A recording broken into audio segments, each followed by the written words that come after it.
Good afternoon, everyone. I'm Caleb Brown. I'm host of the Cato Daily Podcast and director of multimedia here at the Cato Institute.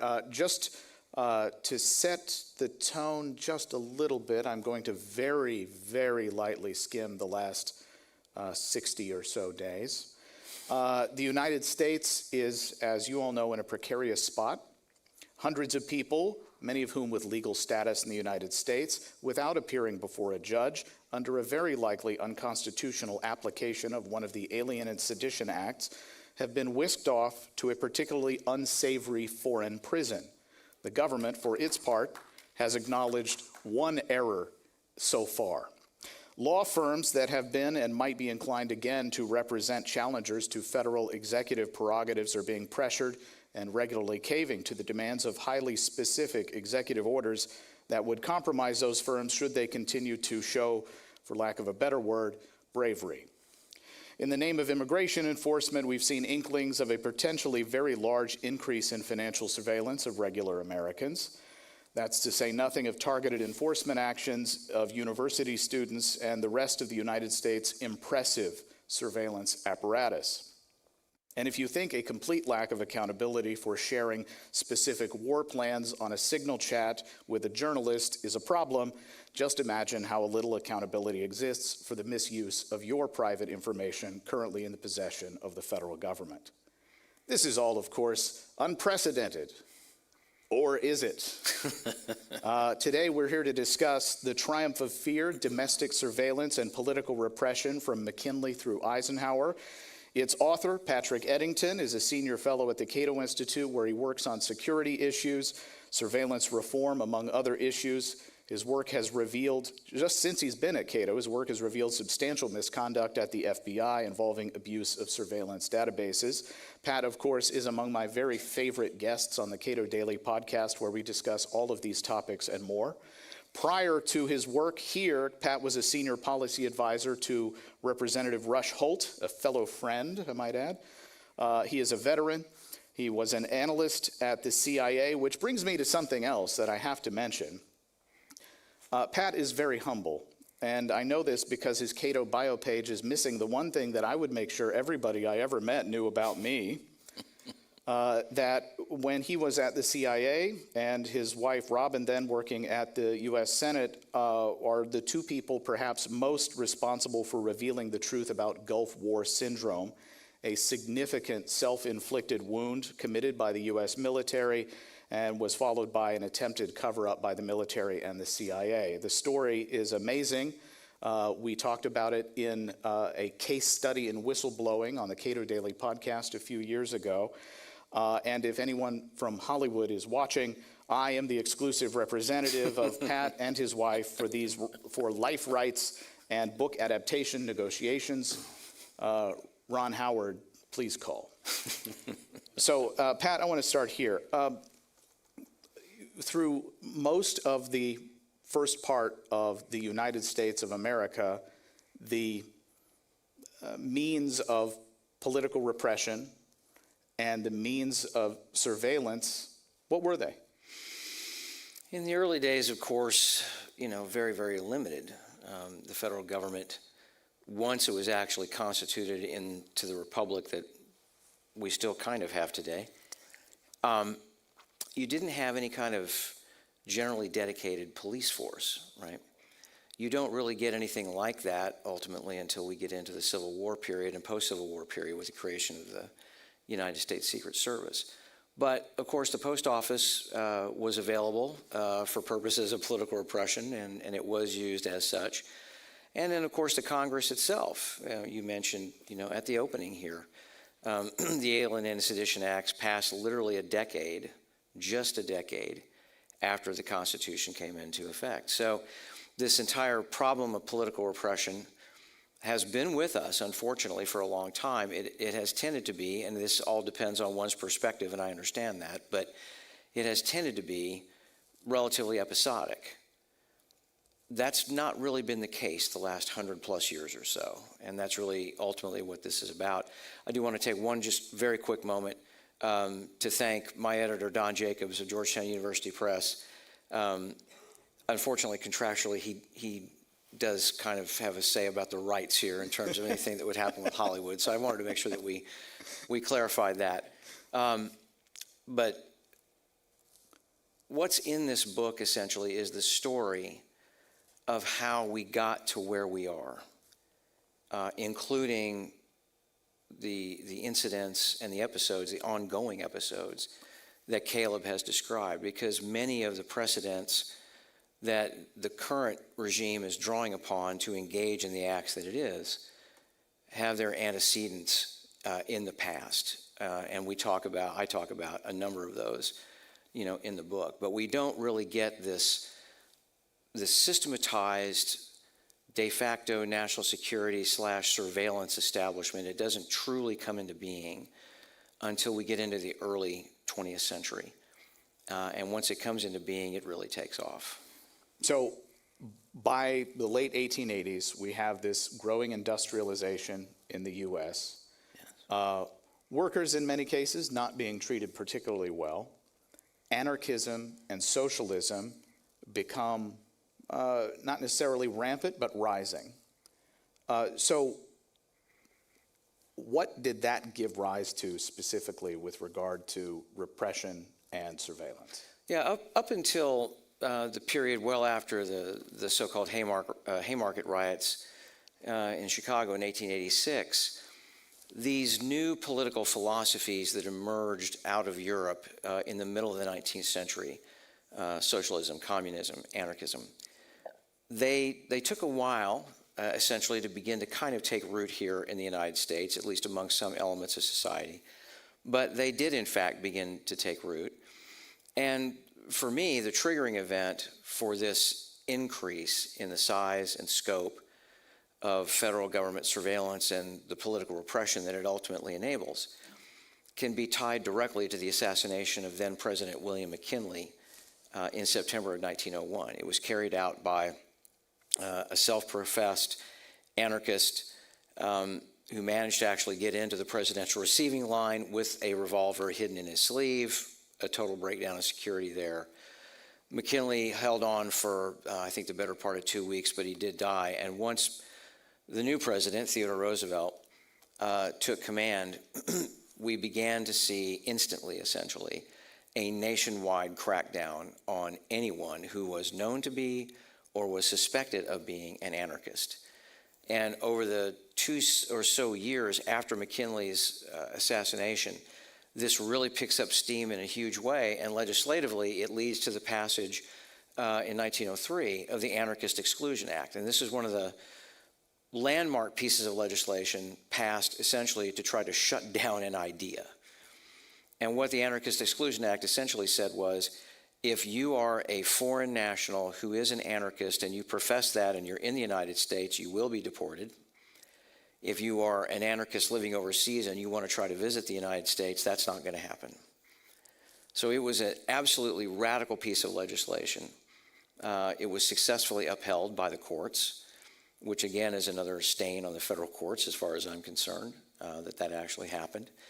But this is the first really big event. And we get, in this period of Theodore Roosevelt's time in office, the real rise of the use of the Secret Service essentially as an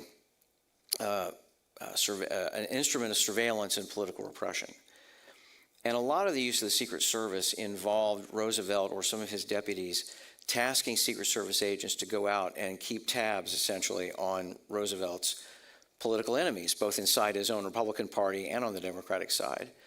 And there were attempts, essentially, by the Secret Service to come up with data that could actually be used for prosecutions. Now, for the most part, it never really went anywhere with any of these House or Senate members. But we get to an incident in late 1907 that really dramatically alters the landscape. It was in that particular period of time that a very wealthy Philadelphia couple went to the Secretary of the Navy complaining that the young man that their daughter had married, who was a newly commissioned ensign in the United States Navy, was allegedly having an extramarital affair on their daughter. And they wanted the Secretary of the Navy to investigate this ensign and develop information that would lead to him being dismissed from the service. So the Secretary of the Navy went to the Secretary of the Treasury, who of course had control of the Secret Service, and said, I need an agent to do this. And they did it. And they did confirm that the guy was having an affair, but the larger point here is it was the first documented use, at least that I'm aware of, on the basis of my research, where the Secret Service was used to investigate not alleged violations of criminal law, but the personal behavior of an American citizen. Roosevelt's opponents in Congress, both inside and outside his own party, once this story leaked, as it inevitably did, they used it as a cudgel against Roosevelt in early 1908 to pass a specific piece of legislation, the Sundry Civil Service Act, which explicitly prohibited Roosevelt from using the Secret Service for anything other than his own personal protection and going after counterfeiters. Now, Roosevelt railed about this publicly, but he didn't veto the legislation. He decided to take a different approach. He went to his then Attorney General, Charles Bonaparte, who, yes, actually was a distant relative of Napoleon Bonaparte, and he directed him to create a cadre of agents within the Department of Justice who could go out and continue to do the very kinds of investigations that the Congress had just said you are not to do. And that's exactly what Bonaparte did. And what's significant about this episode, besides Roosevelt doing a total end run around Congress, is that a lot of the agents that would form what became known as the Bureau of Investigation, which we now today call the Federal Bureau of Investigation, a lot of those agents came out of the Secret Service. So they had that background and that experience in doing politically motivated investigations, looking at anarchists, at socialists, and members of Congress. So that's how we begin to see the growth, essentially, of this domestic surveillance state. So, before we started recording, you said that Teddy Roosevelt, the Secret Service to him was just a tool to engage in a wide variety of investigations, including political opponents. Yes. Senator William Borah of Idaho was one of his principal targets. He believed that Borah had been involved in so-called timber frauds in Idaho and elsewhere. And there was a major Secret Service investigation that was conducted against Senator Borah. It included monitoring him, surveilling him physically. There may have been mail intercepts as well. The record is a little bit sketchy there, but it wouldn't surprise me if that happened. But it went nowhere. When they actually tried to, get a jury to convict him, the jury would not do it. Evidence was really not there. So that was just another one of those episodes that helped to enrage not just Borah, obviously, but his colleagues in the Senate in terms of how Theodore Roosevelt was misusing the Secret Service. And that brings me to World War I, Woodrow Wilson, and the not insubstantial anti-war movements. I think most historians agree that World War I was sort of stupid. But so talk about that a little bit. Yeah. The way that, how did Wilson view particular groups of Americans before World War I? Yeah, it's really quite chilling because, of course, we have a bridge named after this president. We have other things in this country named after this president. But the reality is he was really pretty terrible in terms of privacy and civil liberties and constitutional rights. And you may recall World War I broke out, between the Central Powers and the Allies in August of 1914. The United States did not formally enter the war until not quite 3 years later. But in that particular period of time between the actual outbreak of the war and the U.S. entry into it, there were a lot of folks in the country, as Caleb alluded to, who were absolutely adamantly opposed to getting into World War I. They did not believe that it really mattered to the United States, did not believe that it was a vital national interest. And we saw the birth, essentially, in that particular period of time, of some groups that you'll be familiar with today. The particular organization I'm thinking of was the American Union Against Militarism, which was really a thorn in Wilson's side for a very, very long time. That particular group decided, I guess it was in either 1917 or so, maybe 1918, to change their name to the American Civil Liberties Union.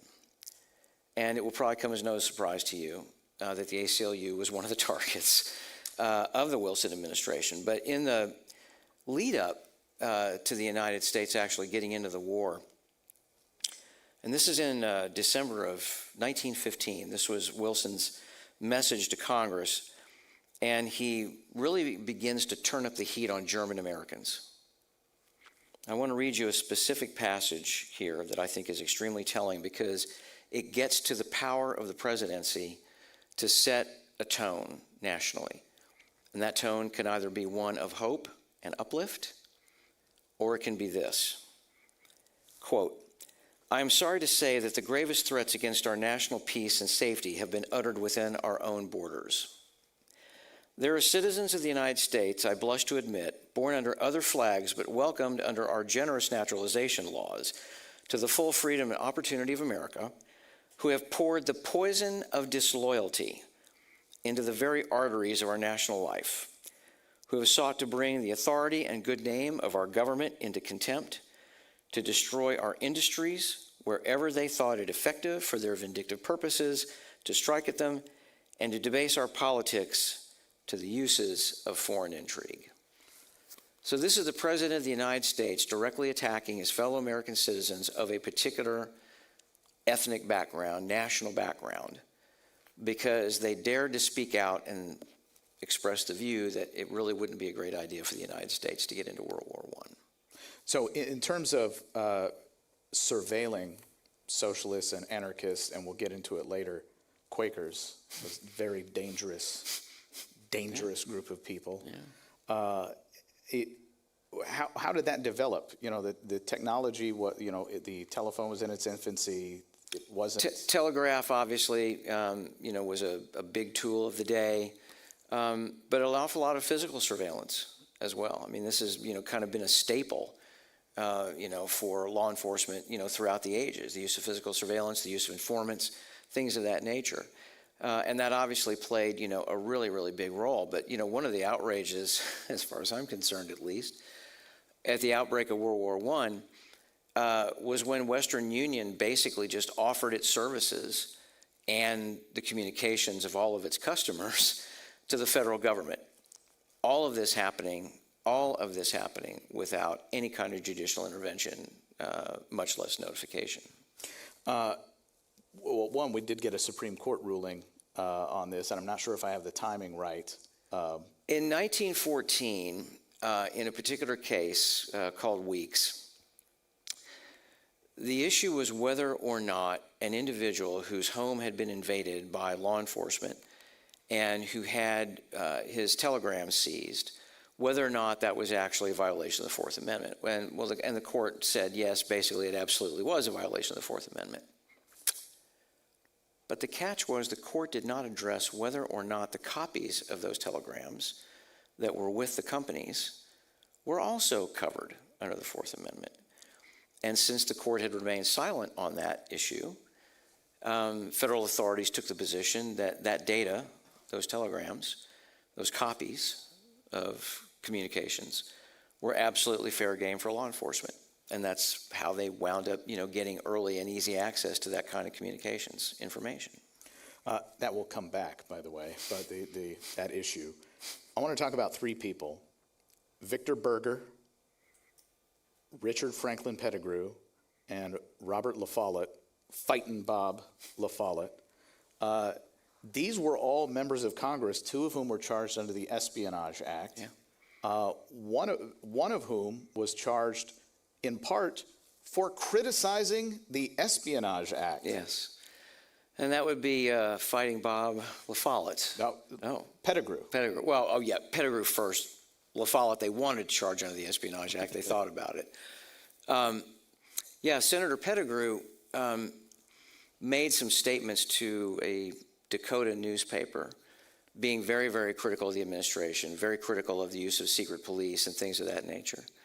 And so they immediately took an interest in him and wanted to try to basically prosecute him under the Espionage Act. And Pettigrew was a pretty smart guy. He went to several doctors and got them to give him paperwork basically saying he was entirely too ill to face any kind of trial. And he got them to renew that until the end of the war so that he was able to completely escape any kind of incarceration, if you will. Victor Berger, a representative from Wisconsin, the first socialist ever elected to the House of Representatives in the United States. He had a newspaper called the Milwaukee Leader. It was very, very active, had a relatively high circulation rate. And in the entire period of time before the United States declared war on Germany, he had been able to publish pretty much anything he wanted to without any kind of molestation by federal authorities. Well, after the United States entered the war, that became a different matter, and they went after him and his paper under the Espionage Act. And Berger wound up ultimately going through the whole court process. He wound up also getting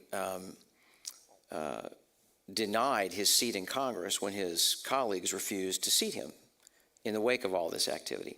He ultimately would get his seat back and continue to serve in Congress through, I believe, the early 1920s. But the damage that it did to him, personally and professionally, you can well imagine that. Senator La Follette had made speeches throughout the period prior to the United States entering the war, opposed to the United States entering the war, basically saying we're going to have huge casualties, it's going to cost an enormous amount of money, it's not a national interest, et cetera, et cetera.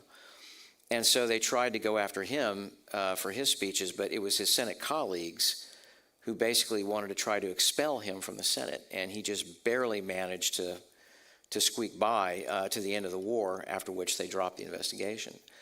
But this is the kind of thing that you see, and it was one of the first examples that I came across and could really kind of tease out a lot of the detail on, where you had the administration and a relative partisan alignment with the administration, Democrats, trying to go after someone on the basis of their speech. And it was a very, very scary time in that period. Very scary. There are rules within Congress Yes. that should give members Yes. even more freedom to speak their minds. Yes. The speech and debate clause, of course, of the Constitution is what we're talking about. But, they really just obviously didn't care. I mean, that's one of the things that maybe one of the most important lessons I've learned in the almost 40 years I've been in Washington is that whenever raw power and the law collide, raw power wins just about every time. And we've seen that just over and over and over and over. And part of that stems, and we may talk about this a little bit later, but part of that stems from the fact that for most of our country's history, the federal judiciary has essentially relied on people playing by the rules of the game and actually honoring decisions by the court and complying with decisions by the court. And for most of our country's history, most presidents have generally done their part to ensure that decisions by the court are in fact enforced. But what's happened over the course of the last decade or so, I think at least, has illustrated that the founders miscalculated about whether or not that system could actually hold up under real pressure from a chief executive who was willing to push claims of executive power to levels of extreme that, for the most part, we just have never really seen before. So I'm going to lump these guys in together, Warren Harding and Calvin Coolidge. Yeah. Coolidge, for his part, we don't know a lot. I should say, there's a lot we don't know. Yes. Because he destroyed his papers. Yeah, he torched them. He torched them all. That was one of the things that discomfited me when I went down to the Library of Congress to the Madison building and asked, okay, I've been through Wilson's papers now, where are Coolidge's? And they said there are none. And then they gave me the explanation about, he just decided, to destroy all of his papers. So the only way that we have a sense of what happened during his administration is by looking at the other executive departments and agencies that were extant at the time, the press coverage, and also the available records from congressional hearings and the like that took place during that particular period. So in looking at Harding, and I think it is important we talk about him, there were a number of pieces of legislation that were passed during World War I that were utterly odious. Two of those are still with us today. The most infamous is the Espionage Act, but the other is the Trading with the Enemy Act. There were two other pieces of legislation that were passed during World War I that were radically odious. One of those was the Sedition Act, which was actually an amendment to the Espionage Act itself. And I think it would behoove us to kind of just be reminded about exactly how radical that language was. This was passed in May of 1918. And as I note, among other things, the law made it a felony, publishable by a fine of up to $10,000. In 1918, that was a hell of a lot of money. And up to 20 years in prison, too. And this is a direct quote from the text of the act. Willfully utter, print, write, or publish any disloyal, profane, scurrilous, or abusive language about the form of government of the United States or the Constitution of the United States or the military or naval forces of the United States or the flag of the United States or the uniform of the Army or Navy of the United States or any language intended to bring the form of government of the United States or the Constitution of the United States or the military or naval forces of the United States or the flag of the United States or the uniform of the Army or Navy into contempt, scorn, contumely, or disrepute. I think most of my colleagues on the criminal justice team would probably agree with me when I say that there's a lot of very broad language in there that is very likely just flatly unconstitutional. That was one of the things that was passed. The other thing that was passed was this thing called the Food and Fuel Control Act, which actually resulted in the creation of two separate bureaucracies that were designed to essentially monitor how much, let's say, coal or sugar or flour people or businesses were using. And the enforcement of those quotas was carried out by the Secret Service, who would go into businesses and even individual homes to see how much flour people had, how much sugar they had, and whether it was over the allowed quota. Nothing like that has existed since. And to his credit, Warren Harding at least got the Sedition Act and the Food and Fuel Control Act repealed, but they left the Espionage Act and the Trading with the Enemy Act in place, and I think that was certainly in the case of the Espionage Act a giant mistake. So Herbert Hoover. Was there anything else on Calvin Coolidge since what we know is based on contemporaneous accounts and not anything from his papers? Yeah, there is one very interesting incident that I describe in the book. It's the first documented incident that I know of the FBI directly interfering in a presidential election. And this was in 1924 when one of Calvin Coolidge's principal opponents was Robert La Follette of Wisconsin.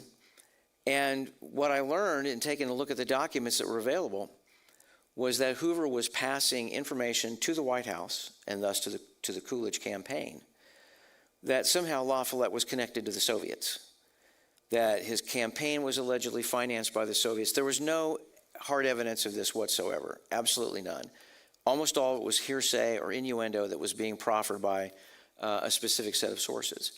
But this was fed to the Coolidge administration all throughout the 1924 cycle, even though La Follette himself had said earlier in 1924 that he totally disavowed the Soviets, that nobody should be essentially embracing their ideology, et cetera, et cetera. So that is, to the best of my knowledge, one of the very first examples of the FBI actually, in a documentable way, interfering with a presidential election. You wonder where they get these ideas to engage in this kind of nonsense in the modern era. Yes. I don't want to lump these two guys together, Herbert Hoover and FDR. And FDR, there's a lot to talk about there. But Hoover seemed like he was a president who was unpopular from the get-go, and things just got worse for him. Yeah. So I wonder how that might have played out as impetus for the kinds of surveillance and repression you talk about. Well, I mean, one of the more dramatic episodes of just overt, not just surveillance, but political repression did occur on Hoover's watch, and it was connected to what was known as the Bonus March. One of the things to come out of World War I essentially was legislation promising additional monetary payments to veterans of the First World War. And there was basically supposed to be a bond type instrument, for lack of a better term. It had, I think, something like a 20-year maturity to it, right? So by the time Hoover comes into office, these things are coming to maturity and the veterans want their money, and Hoover is not willing to do that. So you get mass protest by veterans from the First World War all across the country, and they finally organized themselves in what became known as the Bonus Army. And they decided to actually march on Washington to seek redress of grievances, which is their right under the Constitution of the United States. And as soon as they began to really organize, Army intelligence was directed to begin to monitor and even to infiltrate the bonus marchers and to keep tabs on them as they came to Washington. And when they got there, and it was really clear that the president was not going to meet their demands, they began to get a lot more restive. And it was during that particular period of time that an Army officer by the name of Douglas MacArthur was ordered to call out troops and disperse the bonus marchers, and they did so, and they did so quite violently. It ended the bonus march. The rest of the bonus marchers wound up going back home completely empty-handed. And it was, one of the very first examples of, in the modern era at least, of the use of federal troops, in this case against, some of their own, former comrades. In conversations that I've had with friends in describing FDR's presidency, or I should say, describing the current presidency, I say it's kind of like FDR, but without the commitment to free trade. And when it comes to surveillance, political repression, it's not a great thing to say, but FDR, I feel like, kind of sets the standard. And unfortunately, this is true. The FDR era and his administration are, of course, most known for the infamous internment in concentration camps of over 100,000 Japanese Americans. But the seeds for that act were laid 20 years earlier. In March of 1920, Army intelligence sent out a message to all of its components across the United States and U.S. territories, so this would have included Hawaii, Samoa, all the rest of that they were to catalog every Japanese male that they could, name, address, physical characteristics, the whole 9 yards. No distinction was made between Japanese nationals and Japanese American males. Now, we don't know exactly how long that card program went on, that kind of surveillance program went on. But what we do know is that at least as early as 1932, the Army was already preparing for and practicing internment, essentially, of captured Japanese nationals. And in these exercises, they weren't really making any distinction between Japanese Americans and Japanese nationals. So by the time you get to the mid to late 1930s, as tensions between the United States and Japan are really beginning to ramp up over Japan's invasion of Manchuria, its obvious designs on other territories in Southeast Asia, there's a major surveillance program, domestic as well as foreign surveillance program, that is initiated by the United States government. And they spend an awful lot of time engaging in surveillance of persons who traveled from the United States to the Pacific Rim, including Japan. And they were specifically looking to get data on persons who were going to Japan. In many cases, it didn't simply involve, Japanese Americans themselves visiting family members in Japan. In some cases, it involved actually monitoring, let's say, U.S. business persons or journalists who were going to Japan to do research or reporting or whatever. So the preparation for internment involved not only the targeting of and basically building lists of Japanese persons, but also Germans they were going to pick up and Italians they were going to pick up as well. And this became known as the FBI's custodial detention program. And of course, after Pearl Harbor, in the reaction to it, which was inflamed by certain investigations and certain congressional actions, there was a huge lobbying campaign by factions in California, including the American Legion and some others, to seek the internment of Japanese Americans, both on the West Coast and in Hawaii. And Roosevelt did not resist that at the end of the day. You're probably familiar, you may have heard reference to Executive Order 9066, which is the one that was promulgated in, I think, in early February of 1942 to begin the process of rounding folks up. What many people don't know is that Lieutenant General Hugh Drum, who was the commander of the Eastern Defense Sector, in other words, the entire U.S. East Coast, Lieutenant General Drum wanted to do the same thing to German Americans and Italian Americans. And when FDR was made aware of this, he made it clear that General Drum was to stand down immediately. And what it really meant was Roosevelt understood that German Americans and Italian Americans were so integrated into society at that point, in the millions, that not only would it have been impractical to engage in something like that, it would have undoubtedly led to mass riots in multiple cities across the eastern seaboard and probably elsewhere across the United States. So instead, they chose to focus on Japanese Americans because of their alleged, racial links to those who had actually attacked us at Pearl Harbor and elsewhere. And the other irony, and it's a very bitter irony, is that there were multiple intelligence reports, both from the Office of Naval Intelligence, but also from Roosevelt's own private spy master. His name was John Franklin Carter. He ran his own private spy network for FDR. Yes, it was funded with taxpayer dollars. But Carter and the Office of Naval Intelligence had both concluded before Pearl Harbor, before the attack, that if war did break out between the United States and Japan, Japanese Americans would not only be no threat, but the vast majority could be counted upon to actually enlist, fight, and all the rest of that. And what many people probably don't know or don't remember is that there were Japanese Americans in uniform who fought back against the attackers at Pearl Harbor. And unfortunately, in the end, in the public hysteria that was whipped up in the months after the attack, that did not matter. You've talked about Japanese internment enabled by Executive Order 9066. Yes. We got terrible case law out of that from the U.S. Supreme Court, the famous Korematsu decision, which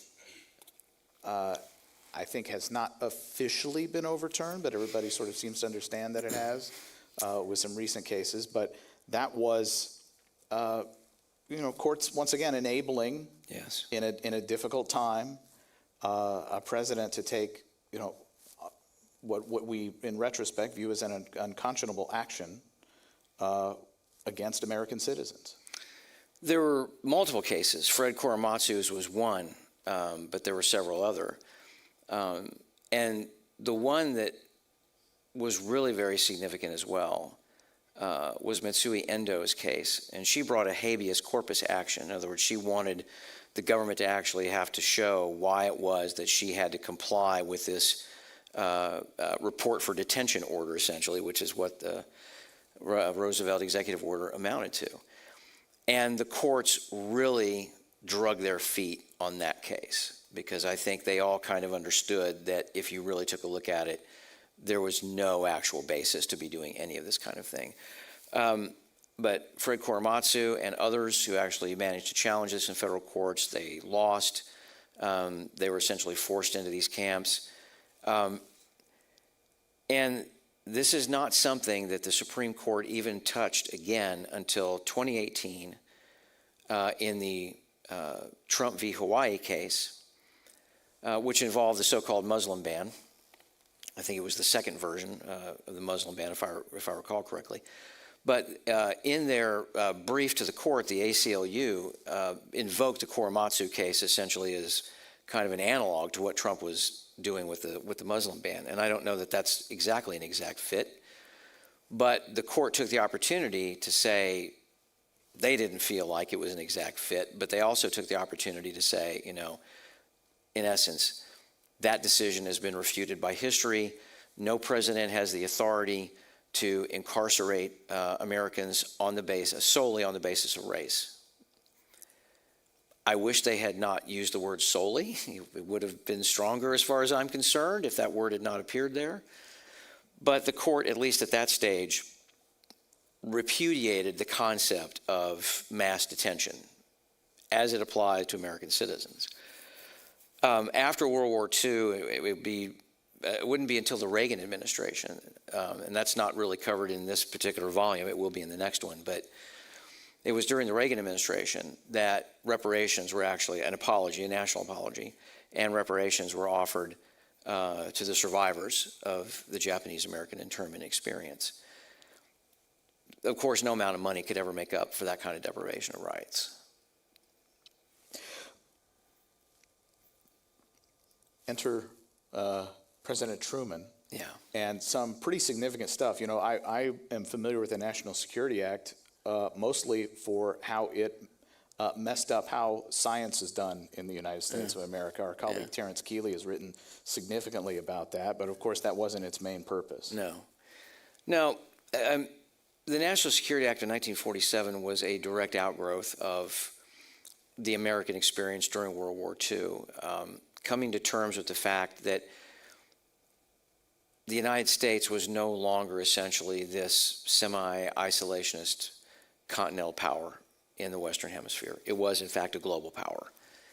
And in order to meet a new threat in the wake of World War II, the Soviet threat, international communism, the decision, of course, was made to try to create a much more relatively unified chain of command and structure for meeting that threat over the long term.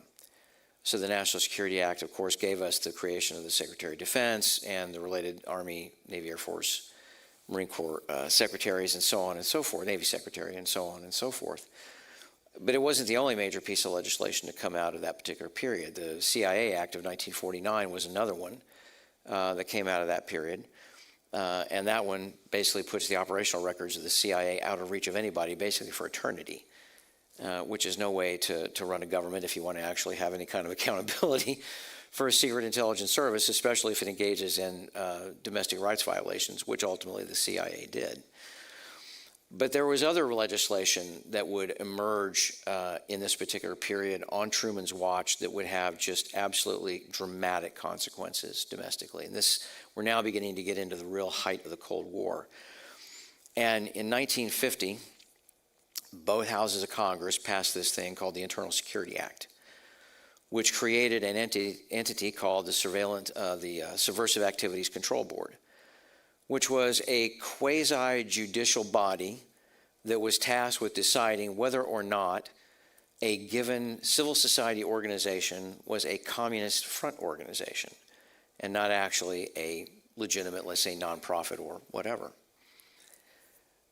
This was for lack of a better term, really more like a kind of an executive branch kangaroo court, because there was no due process that was involved here. There was no adversarial element to this.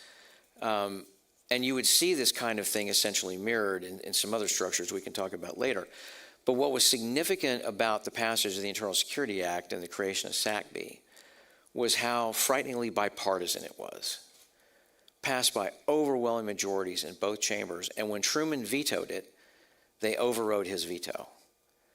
So this is Congress overriding a presidential veto to prevent the creation of additional repressive structures. It was an absolutely amazing moment. And do we see echoes of that today? Because administrative courts they exist at the federal level, they exist at state levels, they are not real courts. The judges there are executive branch employees. To the extent that you actually get to go to a real court, an Article III court, the record that comes out of those administrative courts are effectively taken at face value, and that can taint the case as it proceeds into a real court. Is there a strong through line from these early kangaroo courts to what we have today in administrative courts? Functionally, I think the answer is yes. And I think that's why we always have to be concerned about any kind of structures that get created that give people power, that they can turn around and engage in this kind of behavior. And it was bad under Truman. This is when we also get the formal executive order on the so-called Federal Employee Loyalty Program, which results in all manner of investigations of folks on so-called leftist or communist ties, so on and so forth. If you even went so far as to a meeting on a college campus of a particular left-leaning organization, and you were a federal employee, that was enough to get you investigated. and the number of folks who wound up being dismissed from the federal service during the period of Truman's time in office, and especially during Eisenhower's tenure, was measurable literally in the tens of thousands of people. And again, the Federal Employee Loyalty Program, run by the Civil Service Commission, the entire process, again, was due process free. No adversarial component to this, no discovery component to this. So again, this was another way in which people were railroaded just because of their alleged or actual political beliefs, even if those beliefs in no way, shape, or form impacted their ability to do the job for the American taxpayer. So we've been through a whole bunch of building effectively executive branch structures. Yeah. Whereas, I started your book. What I've been telling people reading this book is it starts out pretty grim, and then it gets much worse. And just about the time you think it can't get any worse, bam, it gets worse. And so we build all these structures are being erected over time, and whenever Congress has seen fit to respond to some particular abuse from the White House or in some agency, it has been to try to create some sort of barrier between the head of the executive branch and the structures that they've created. Yeah. Now, depending on how your particular view of the Constitution and what that necessarily entails with respect to the chief executive directing her branch of government, a lot of that stuff just doesn't necessarily stand up. Well, that's certainly something that we've been learning over the course of the last 60 or so days in terms of how a lot of these administrative agencies have essentially been coming under direct attack by the administration, with the courts in many cases siding with the administration, in some cases not siding with them. The interesting thing about Congress in all of this is that for certainly the period of this book, Congress was more often than not a central player in repression itself. And this goes back primarily to the creation of the McCormick-Dickstein Committee in the early 1930s, basically looking for both Nazis and communists in this country, but oftentimes just bringing individuals or groups before the committee to question them about their political beliefs, their travel, all the rest of that. But it really kicks into high gear in the mid to late 1930s with the creation of this special select committee on un-American activities, which would ultimately then, towards the end of World War II, become a formal standing committee known as the House Committee on Un-American Activities, or HUAC. And that particular committee was responsible for so much pain and misery for literally thousands of people in this country. This is literally a witch hunt committee. They are looking for Reds, for communists, whoever, anywhere they can possibly find them. Whether those actual Reds existed or not, it often simply did not make a bit of difference.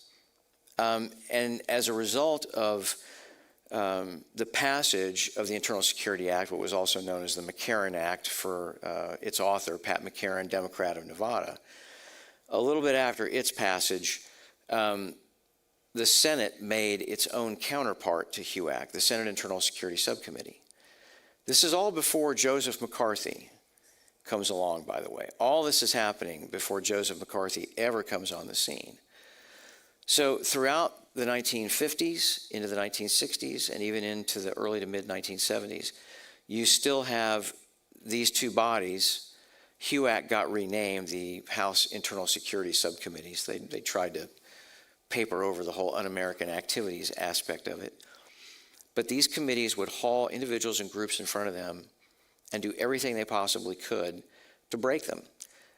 Under Martin Dye's, Democrat of Texas, the House Un-American Activities Committee actually engaged in wiretapping itself. Congress has no police powers under the Constitution. That's how far out of control an awful lot of this congressional action went.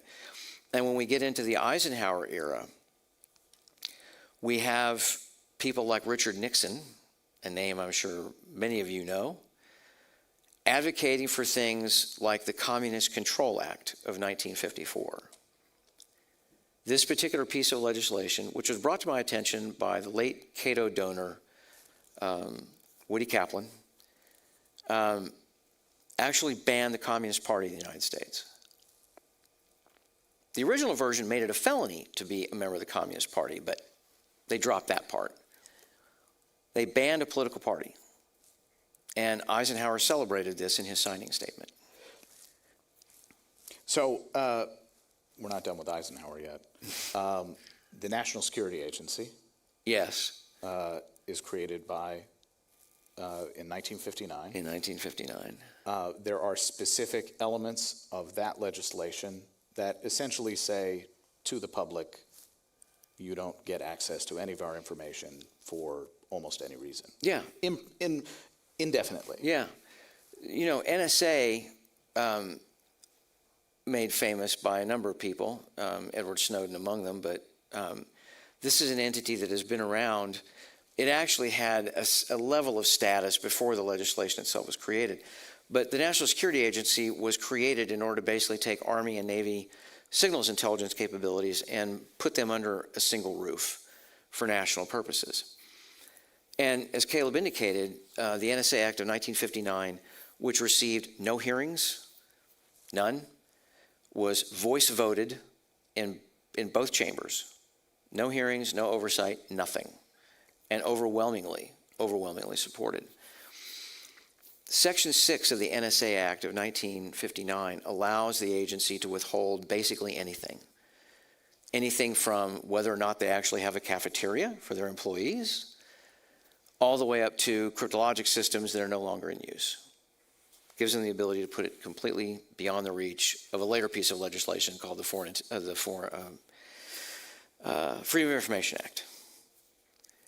So these are some of the structures that are being put in place, but before we leave Eisenhower, we would be remiss if we didn't talk about arguably the most infamous thing he did. The second most infamous thing that Eisenhower did was update the Employee Loyalty Program Executive Order that was originally promulgated by Truman.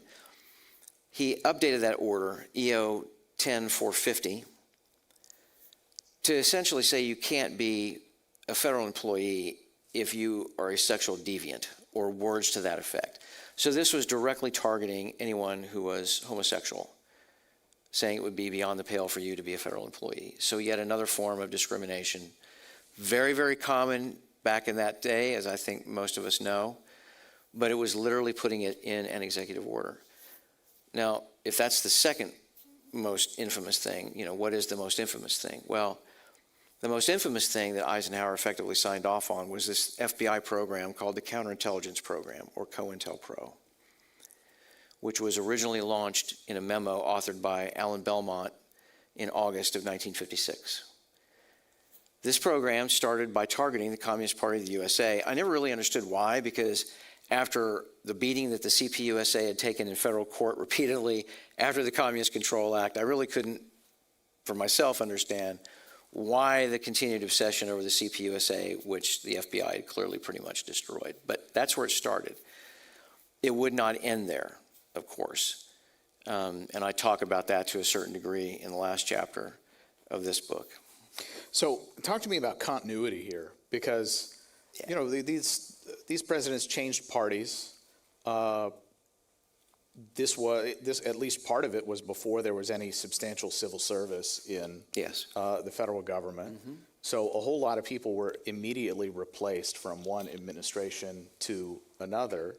But in terms of a new president and new office holders under that president, understanding what the previous administration had done, we can look over the last 30 years of American history to see, oh, well, drone strikes, okay, obviously has been ramped up continuously since we've discovered we can use drones to drop bombs.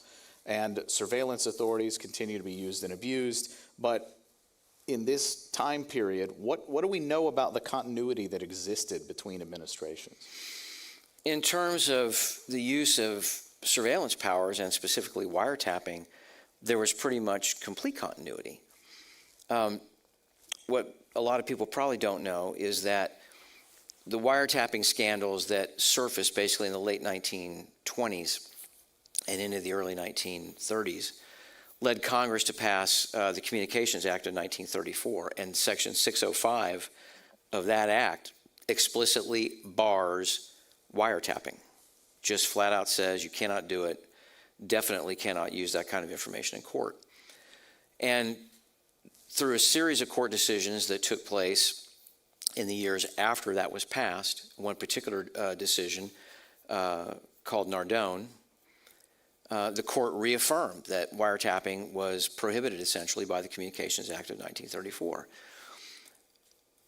Franklin Roosevelt was really not down with that Supreme Court decision. And so in May of 1940, he sent a memo to his Attorney General, then Attorney General and future Supreme Court Justice Robert Jackson. The memo was classified confidential. Its existence did not surface for many, many years. And what FDR said to his Attorney General was, in essence, and I'm going to be a little lingo here, a little jargon here, but he basically agreed that, okay, in most circumstances, we shouldn't be wiretapping.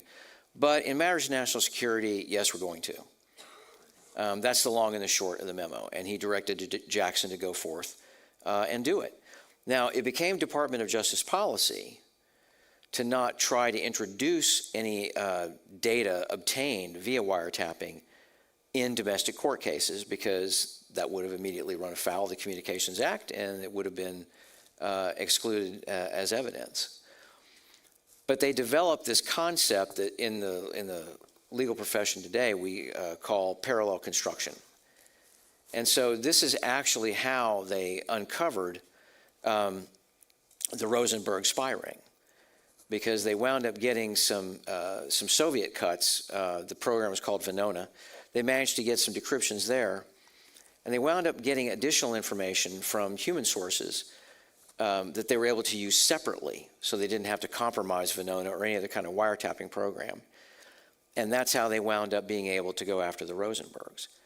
There were other circumstances, though, where they were going after a Soviet agent, an actual Soviet agent inside the Department of Justice. Her name was Judith Kaplan, where there was wiretapping that was involved in direct violation of the Communications Act. And so that cost them the Kaplan case. And that was a really big scandal. But this continued use of wiretapping all through the 30s, 40s, 50s, 60s, it goes right up essentially to the passage of the Omnibus Crime Control Act of 1968, when you finally get in statute wiretap authority for Article 3 type courts, for going before Article 3 type courts, I should say. But this happened all the time. I mean, this wiretapping was going on all the time. And a lot of it was actually targeting foreign powers, but an awful lot of it was also being used to monitor other Americans, even if they couldn't go into court with it. All right. We're going to go to some questions. For those here with us in person, please speak clearly and directly into the microphone. The staff here will give you the microphone for a question. And I should stress, these should be in the form of a question. I don't think that's too much to ask. Please announce any name and affiliation you would prefer to use. For those online, please join the conversation. Submit questions directly on the event webpage, Facebook, or YouTube, and they'll get into this document I have in front of me here. Don Baldovan, Don, thanks for joining us. Do you include the 1920s Teapot Dome oil scandal in which the Interior Secretary was involved? The scandal itself is referenced more in the context of the illegal wiretapping and surveillance that the FBI was engaged in. Again, I believe that Robert La Follette of Wisconsin was one of the folks that they were going after in that particular period too. So there's a reference, essentially a fleeting reference to that particular scandal. Question, do we have a question here? Yes, sir. Hi, Riley Stevens, Liberty Justice Center. How do you think about a proper framework for domestic surveillance? If you ask most people, they're going to say they want the government to be trying to find the Timothy McVeighs of the world before they blow up buildings. How do we fulfill that goal in a way that doesn't depend on the good faith and moral character of the people in the White House? Yeah, that's a good one. You know, the Foreign Intelligence Surveillance Act, which was enacted in 1978, was supposed to be the answer to your question. It was supposed to be a response to a lot of the wiretapping scandals that had occurred in all the decades before it. But over the course of time, and this is under pressure from both presidents of both parties and with the acquiescence of Congress, the number of things that they have been able to turn around and use FISA for has expanded so much that it is almost impossible now, especially with the very nature of the global telecommunications system, it's almost impossible for them not to collect our data. So the question, although the Privacy and Civil Liberties Oversight Board, between their two reports on the FISA Section 702 program that are about a decade apart, it becomes really clear to me, at least in my reading of it, that the National Security Agency is actually very close to being able to do what I would like them to be able to do, which is to positively identify U.S. person communications that have nothing to do with a foreign threat and simply discard those. I think they may actually, from a technological standpoint, be pretty close to being able to do that. But that would, to me, that's like the ideal standard because, you know, we do live in a dangerous world. I mean, there are real threats that we do have to be concerned about that can originate, you know, on foreign soil and reach us here. But the founders, I think, at the end of the day, still understood all these kinds of things. And if they had wanted to give us a standard lower than the Fourth Amendment for so-called national security purposes, they would have done it. They didn't do it. And so I think if you want to have a truly functioning free society, or a society that you can have that's as free as possible, you have to understand that there are always going to be levels of trade-off, if you will.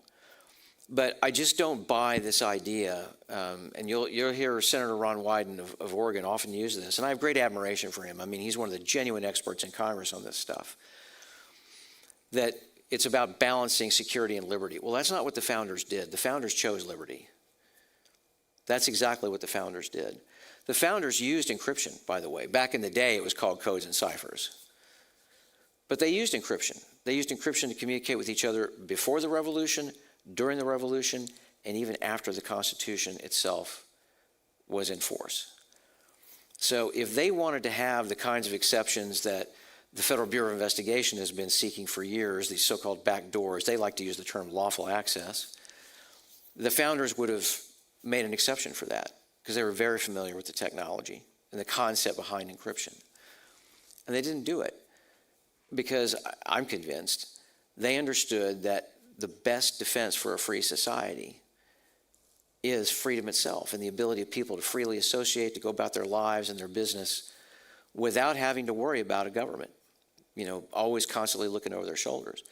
But we have, unfortunately, devolved to a point where I'm not going to say it's totally impossible to escape surveillance, but it's very difficult. And the thing that I think a lot of us that deal with these surveillance and especially technology-related issues get very, very frustrated with is the extent to which so many Americans just freely give up their personal data, right? You will never find me on Facebook. I'm barely on Instagram. I'm barely on Threads. And that's because I don't want to give up my data. I don't want to be commoditized. Because when you give up your data, what do? They sell it. Who do they sell it to? The FBI. There's no prohibition on that. So if there's a back door that needs to be fixed, that's the back door. And I'll give Representative Warren Davidson of Ohio and Senator Ron Wyden all the credit in the world for their Fourth Amendment is not for sale act. That actually passed the House the last session of Congress. The Senate did not move it. That legislation would literally require a warrant to get that kind of data. They would not be able to go to data brokers anymore and just say, here's the check, give us the data. As far as I'm concerned, short term at least, that's the most important thing that needs to be fixed. And then the next one after that is facial recognition. Another question in-house right here, and then we'll go online. JP Hogan, I guess the simple question is communism unconstitutional?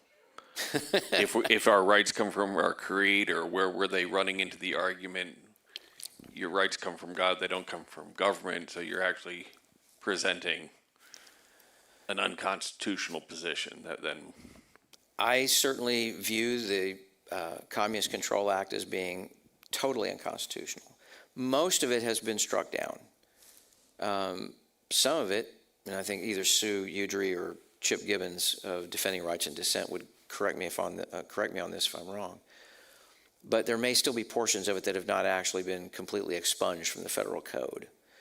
And that's the other thing that I learned in my time as both a lobbyist and spending 10 years on the Hill. Once you get something into law, it's really difficult to get rid of it. It's very difficult to get rid of it. And that to me is why we have to be very, very careful whenever we're talking about, legislating surveillance powers for the government. I mean, we went through this insanity almost exactly a year ago now over reauthorizing the FISA Section 702 program. And Andy Biggs, representative from Arizona, had an absolutely outstanding bill that passed through the Judiciary Committee, House Judiciary Committee, 35-2 in December of 2023. You don't get that kind of bipartisanship as a general rule on Capitol Hill anymore. 35-2. And that bill would have, if it had been enacted into law, would have required federal agents to go before a judge and get a probable cause-based warrant before they could actually get in and search the FISA Section 702 database for any information on you, me, or anybody else. And that's another one that, I think, frankly, is like, something Congress really needs to get done. It needs to happen. All right, going online, a question from Dr. Julian Spencer Churchill. Reactions against surveillance are typically associated with neo-isolationism. Wilson, Nixon, Carter, according to the Ranelagh Agency, 1987. Why do we have a coincidence between state surveillance and isolationism in the current administration? I look forward to assigning your book to my class. That's a very, very interesting one. I'm not sure that I necessarily agree with the premise, because the surveillance that we have seen has been initiated and maintained by administrations that would easily be describable as internationalist. Certainly that fits FDR absolutely to a T, as well as administrations that would be, let's say, less enthused about foreign entanglements for the United States. That was certainly largely, I think the mindset in the post-World War I era. That is when you actually you did see a downsizing, I should say, of both Army intelligence, Navy intelligence, and to a certain degree, the FBI and Secret Service in terms of their actual personnel numbers.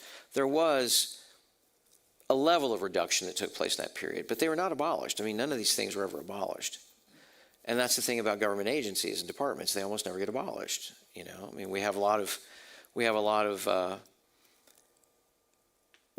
components of our government today that are extant, that serve no useful function. I mean, my favorite target, quite frankly, is selective service. We're never going to draft people again. That's not happening, right? I mean, our military is going towards the use of robots, which also scares the crap out of me, because that just brings up Terminators and Cylons and.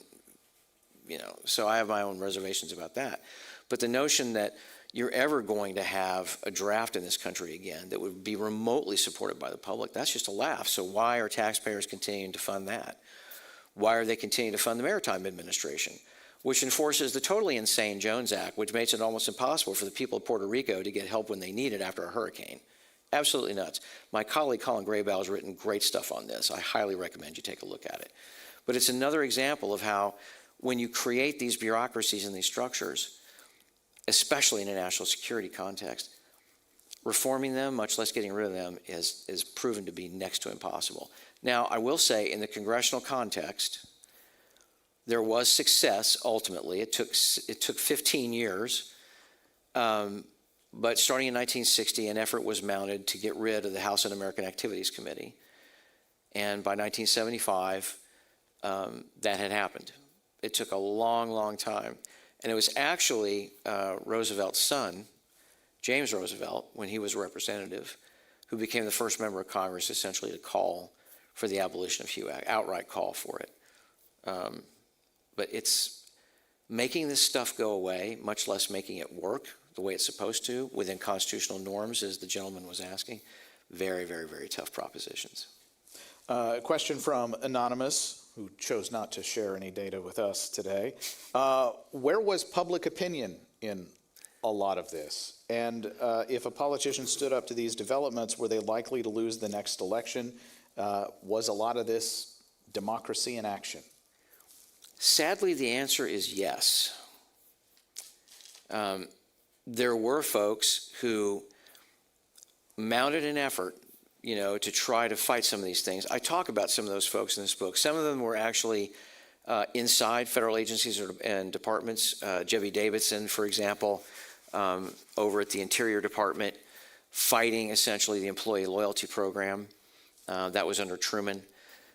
Senator Harry Kane, despite the fact, that he had voted for the Internal Security Act, the McCarran Act, when he was appointed to this Subversive Activities Control Board, he became the single biggest public critic of it, which is why Eisenhower did not reappoint him to the Subversive Activities Control Board after he had raised, so much cane about, no pun intended, raised so much cane about the injustice of the entire federal employee loyalty program. So the mindset, I think, of a lot of the public in that period, certainly up until you saw Senator Joe McCarthy's radical excesses, the public was pretty much on board with an awful lot of this stuff, which is obviously deeply disappointing, but it's also very telling.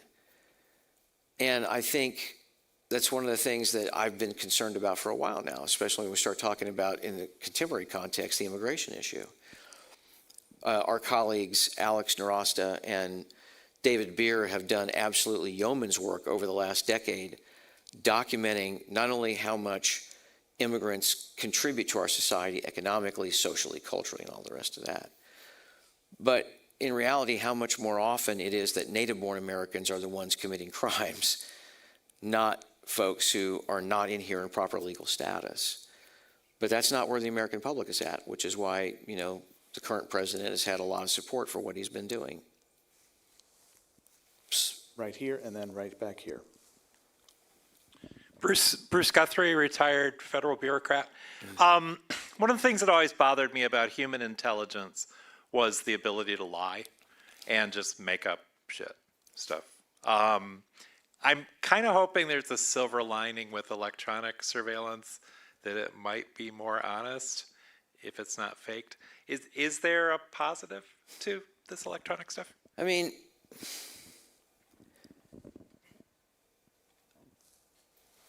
if we talk about electronic surveillance that is directed outward towards foreign threats, and we talk about the need for a system where, because we live with this global telecommunications infrastructure, if I make a call from here, it might get bounced through London and then get to its destination in Atlanta.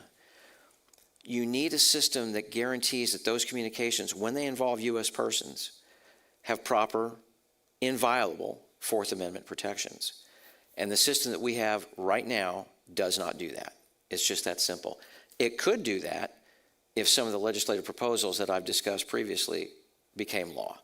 We would get to a better place.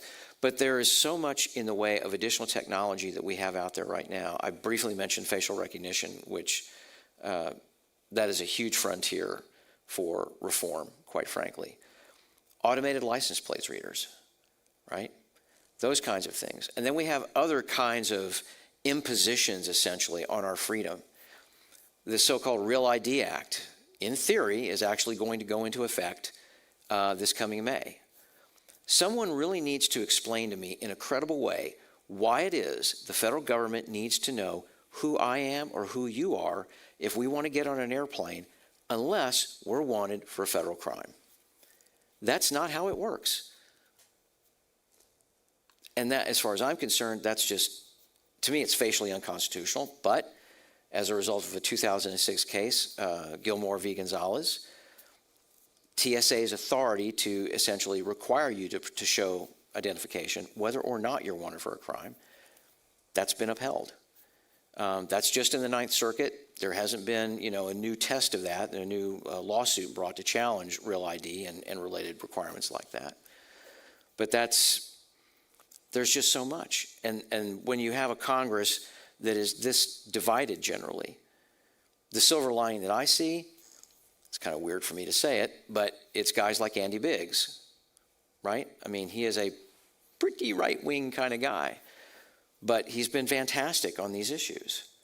And when he can work with somebody like Zoe Lofgren of California, Democrat, who basically represents a big chunk of Silicon Valley, and the two of them together can get 35 of their colleagues on the Judiciary, or 33 of their colleagues on the Judiciary Committee to agree that this stuff needs to change, that's at least a measure of hope. It's still the congressional leadership that's the problem, because the congressional leadership on both sides of the aisle, House and Senate, are very much in the tank for the national security community. That's how good legislation ultimately dies in each chamber. And, there are people that are responsible for that. Mark Warner, Mike Turner, among others, right? So there is a hunger, I think, among a lot of rank and file in the House and among a lot of folks in the Senate, but especially in the House, to change this stuff, right? I mean, a lot of the guys in the House Freedom and women on the House Freedom Caucus, whether you like them on other issues or not, they tend to be really good on this stuff and trying to roll it back. So, I don't know. We'll have to see. This is why they call me Mr. Sunshine, by the way. This lady right here. No. No need.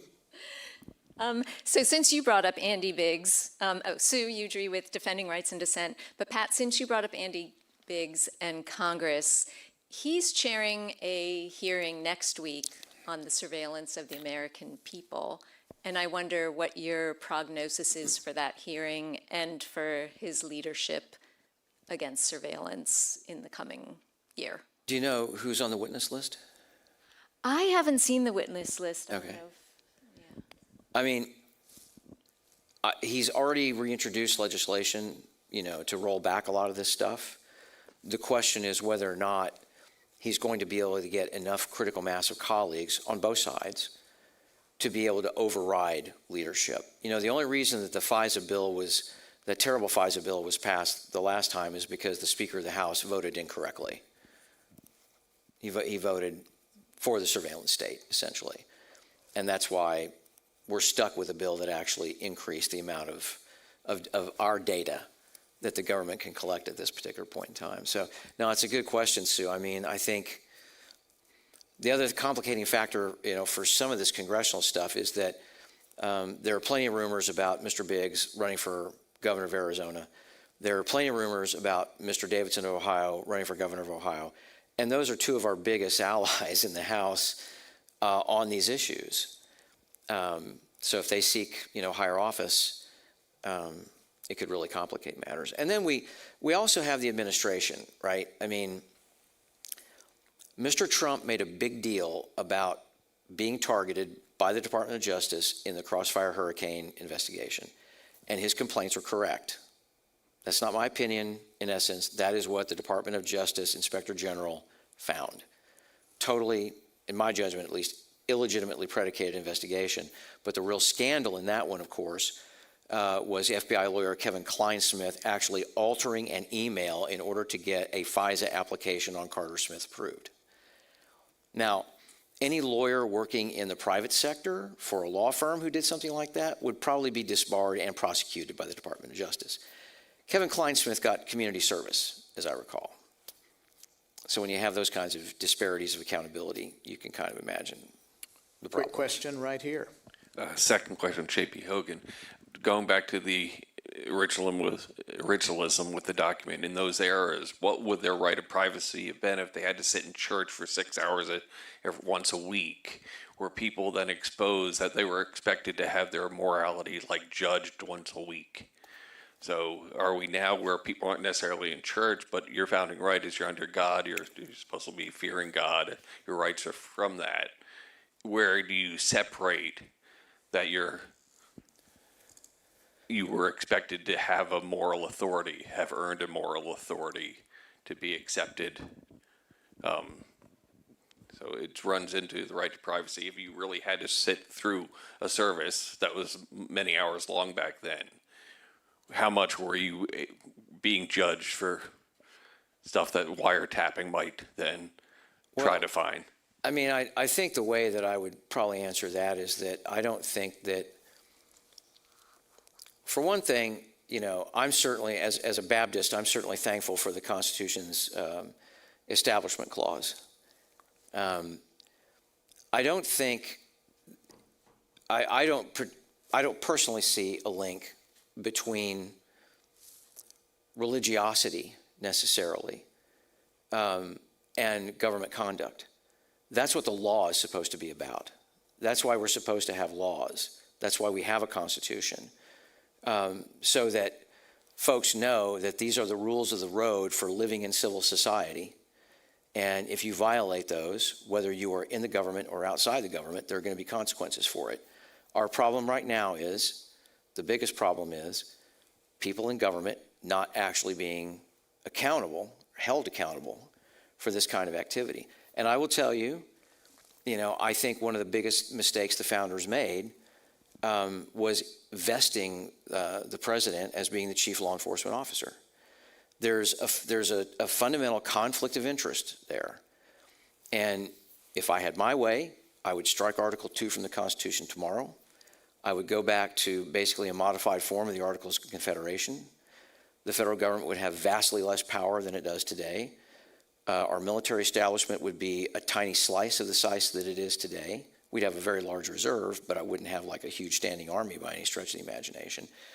And I would undoubtedly want to make some changes to the Fourth Amendment to make sure that a number of additional things were spelled out that the government could not do from a surveillance standpoint. You know, I'd roll a lot of things into that if I had my way.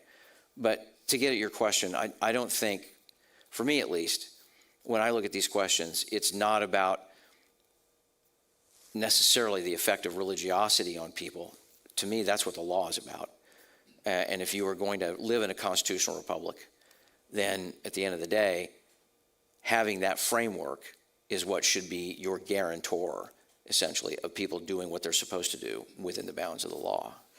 I want to make note of one more question from also Anonymous, who did not want to share any of his or her data with us today. Why not more talk about Kennedy in this book? And I will go ahead and answer the question, because this book ends with Eisenhower. And that's volume 2, which is, I'm sure you're eager, Pat, to get back to researching and writing volume 2. The working title of that is Liberty's Ghost, The Rise and Consequences of the American National Security State. So by way of winding down a little bit, the implications for today, you know, we've witnessed a lot of the increasing surveillance state apparatus. Yeah. Edward Snowden gave us a peek behind the curtain in a way that no one ever has before or since. And so the implications for executive power seem very clear to me, but one that maybe is not as appreciated is Congress has a role here. Oh, absolutely. And has largely outsourced the kinds of oversight that, frankly, if Congress were doing more oversight, they'd have a lot less time for performative nonsense. Yes, absolutely. But how do you think about congressional oversight properly understood and properly executed in this arena? When the Church Committee and its House counterpart, the Pike Committee, were doing their investigations in 1974 through essentially 1976, you had people on those committees that had an absolute, I believe, an absolute commitment to the Bill of Rights and to correcting and trying to prevent the excesses that were surfaced as a result of those investigations. But over the course of the last 40 years or so, we have seen more and more members of the House and Senate Intelligence Committees stop being overseers and instead become cheerleaders. And you can't have cheerleaders on an oversight committee for the agencies or departments it is supposed to be overseeing. That's just a simple fact. And there is no substitute for congressional oversight. I mean, the Government Accountability Office is capable of doing some things. We have seen what the current regime has done, what the current president has done to fire inspectors general all across the government, essentially. And that brings me back again, to the role of Congress. In the wake of those scandals in the 1970s and the report that the Church Committee ultimately put out, there were a series of legislative acts that took place between 1975 and 1978. And those included the creation of the Foreign Intelligence Surveillance Act, which was supposed to be the barrier between the kind of bad wiretapping targeting Americans that had gone on before it and relatively good communications intelligence against potential foreign threats. There was the Inspector General Act of 1978, which created essentially all of these independent or seemingly independent inspectors general, designed to keep tabs on the agencies in which they were resident, right? And then you had the creation also of the standing House and Senate Intelligence Committees. And that's kind of the package of reforms that took place in that particular period. And I talk about that in the book in this context, is that it's very clear to me, and it's been clear to me for way over a decade now, that unless there are fundamental changes to how Congress chooses the people that actually go on those particular oversight committees, you're not going to be likely to get a better result than what we have seen to date. You actually have to have real champions for the Bill of Rights, for the Constitution, for the rule of law on these committees, because their work and their oversight work takes place behind a veil of secrecy. The House and Senate Judiciary Committees, for the most part at least, they operate in the open. They will have closed sessions when we start talking about things like the Foreign Intelligence Surveillance Act and some specific aspects of it that really can only be discussed in a closed classified session. But most of the work that goes on that involves these intelligence agencies that I've talked about, it happens in secret. And unless you have people in there that are just real, for lack of a better term, real zealots about the Bill of Rights and about the protection of the First and Fourth Amendment rights of you, me, and everybody else in this country, it's just not going to happen. That's what history tells us. That's what history shows us pretty conclusively. Pat, thank you. Thank you. We have books available out front. The book, again, is The Triumph of Fear, Domestic Surveillance and Political Repression, from McKinley to Eisenhower. Thank you all for coming. Thank you, sir.